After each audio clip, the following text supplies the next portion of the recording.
Hello everyone, my name is Anna Mazurkiewicz and I am a professor of history at the University of Gdansk in Poland, Southern Baltic.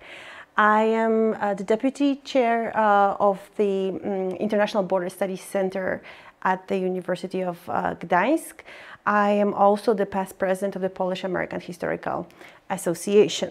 My research focuses on the transatlantic relations, American relationship with Poland, American relationship with East Central Europe. This is what brought me here. I do migration studies, diplomacy. I spent the last 15 years working on a project related to how American government engaged itself in a cooperation with the political exiles from East Central Europe in a psychological warfare programs.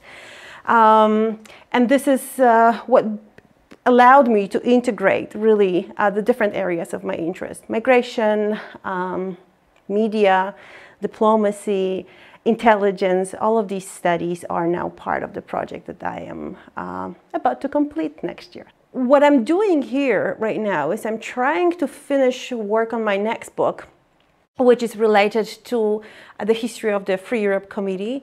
And what I looked for was to find people whose expertise is located in the region of Southeastern Europe, just to validate the assumptions that I had when I started working on my book, based on the hardcore knowledge which is available only here.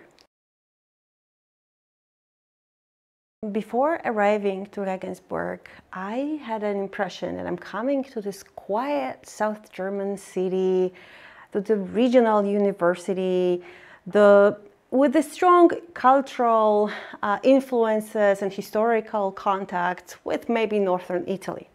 Upon arriving here, I realized how wrong I was, maybe not to the Italian influences on the city, but really in terms of imagining this quiet little town. First, it's never quiet. It's always filled with music and laughter. And the students from all around the world, not just from around Germany or Europe, are giving it a very special flavor. And also, I was greatly impressed by how beautiful it was. I came here as part of the Leibniz ScienceCampus scholar, a visiting professor. The topic of the program that I'm part of is Europe in America in the Modern Times, which is very fitting with my research agenda. Soon enough, I discovered that I was also going to engage with a graduate school at the Institute for East and Southeast European Studies. And I was on the program. I gave a lecture to the colloquium. I got involved with some of the brilliant students that are working on their most ambitious projects here, really. I also took part in a number of events organized by the graduate school, lectures, workshops, amazing program for the summer. But that's even not half of what happened here, simply because there is also CITAS, a Center for International and Transnational Area Studies, within which I was given a chance to teach a course closely related to my research on Cold War exiles. I also took part in weekly events organized by CITAS, which were a series of lectures featuring scholars from all around the world who came to talk about frictions and transformations of globalization. And then towards the end of my stay, I realized that there's also REEF, the Regensburg Europe and America Forum, which also featured a number of prominent scholars in the field that is of great interest to me. So, well, I did not expect to be that busy before I got here. When I did some background research about Regensburg before coming here, there were two things I knew. One was that the city is a UNESCO World Heritage Site and that it's spectacularly beautiful, and that is true.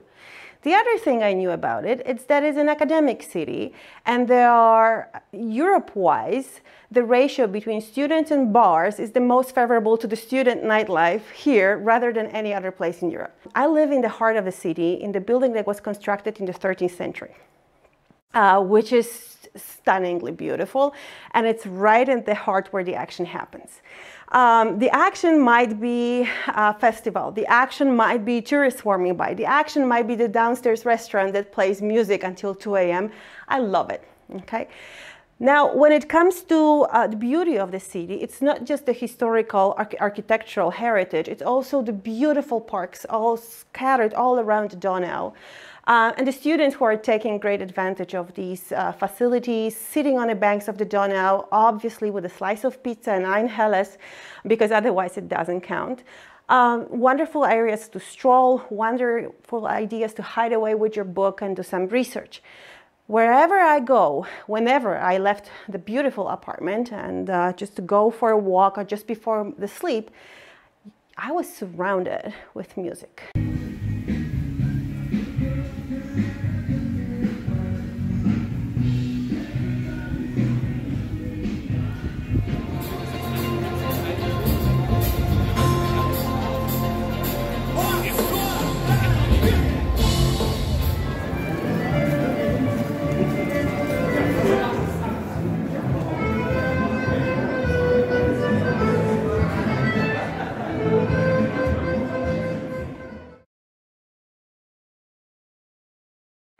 I am impressed, first and foremost, by the international outreach that the University of Regensburg and its many institutional units and divisions are able to develop. I am deeply impressed by this transatlantic connection that is going here. I'm taking away the impression that the programs here are professionally run. I'm also getting the impression that the different organizational units are really well connected and there's a lot of cooperation and exchange going in between them.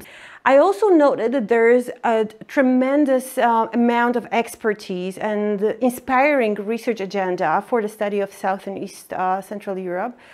And what I'm thinking is that since we have a lot of expertise in the Baltic studies and the regional studies up north, there is a great framework for us to cooperate. And also because we have this common denominator that unites us, and that is the interest and the scope going across the Atlantic. So I am hoping that by the time I go back home, there will be ways for us to coordinate and continue our cooperation in the future. We have already signed up an Erasmus agreement, so there is a possibility for the students at Regensburg to come and stay with us in Gdansk on all 3 levels of their education. I am looking forward to hosting some of the professors of Regensburg who have already accepted my invitation to come to Gdansk, and I really hope to be back here one day.